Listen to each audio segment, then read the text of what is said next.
Ciao a tutti amici di Un Sorriso in Più e bentornati con il nostro consueto appuntamento settimanale con i migliori risultati sportivi. Partiamo subito con grandi notizie per l'Italia dello sci.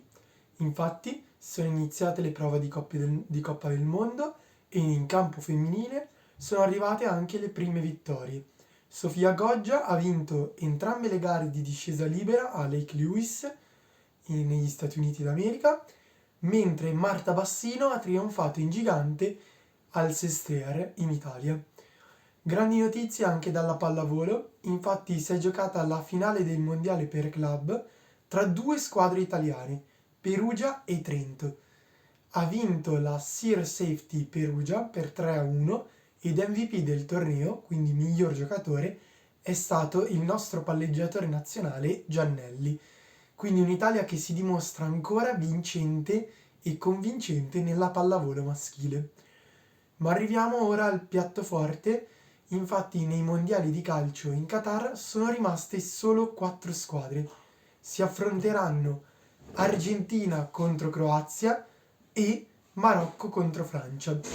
Marocco davvero sorprendente, è riuscito ad arrivare in semifinale vincendo contro la Spagna ai calci di rigore e nei 90 minuti regolamentari contro il Portogallo per 1-0. Un Marocco che non prende mai gol e quindi si candida ad essere davvero un avversario fastidioso per il fortissimo team francese.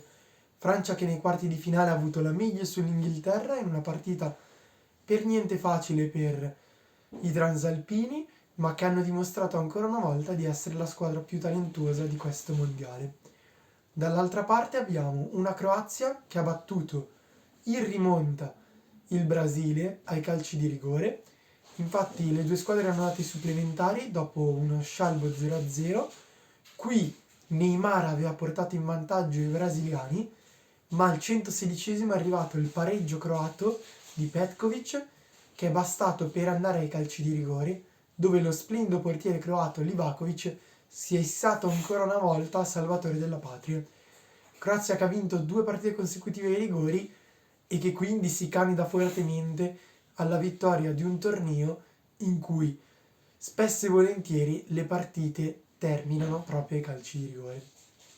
Dall'altra parte c'è l'Argentina, un'Argentina che anche lei ha vinto i rigori contro l'Olanda in una partita pazza, in quanto la squadra sudamericana si era trovata in vantaggio per 2-0, sembrava tutto fatto fino all'80° minuto e qua sono arrivati 2 gol olandesi, di cui uno nei minuti di recupero, che hanno permesso di far giocare i supplementari e poi i calci di rigore.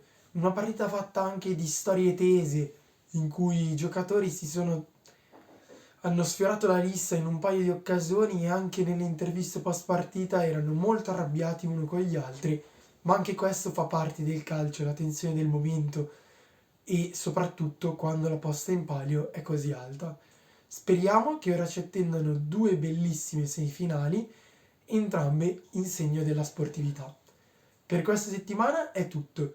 Con Passione Sportiva di Mattia, ci vediamo settimana prossima. Un saluto a tutti amici di Un Sorriso in Più. Ciao!